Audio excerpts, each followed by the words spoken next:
ইন্ডিয়াতে আসছি তো, ইন্ডিয়ার জামে মসজিদ অনেক অনেক বড়, বিশাল আকৃতির দিয়ে ধারণ করছে। ইন্ডিয়া একটা হিন্দু রাষ্ট্রের মধ্যে এত বড় একটা মসজিদ, মাই গড, লাভ আকবার, লাভ আকবার। সৌভাগ্য হলো আমার আসলে এখানে আসা। এখন আসরের নামাজ পড়া হবে।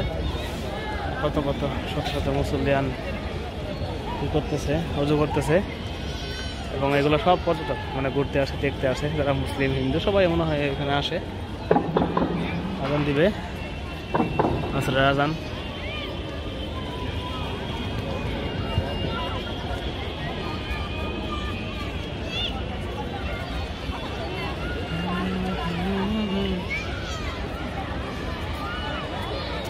এই গেট দিয়ে আমি আসছি, এখন দেখতেছেন এই 1 নম্বর গেট, এই গেটে আমি আসছি। অনেকগুলো মাইক, প্রতিটা ইয়েতে মাইক লাগানো আছে, প্রচুর প্রচুর। আচ্ছা 2 নম্বর গেট, ও দেখা যায় 3 নম্বর গেট।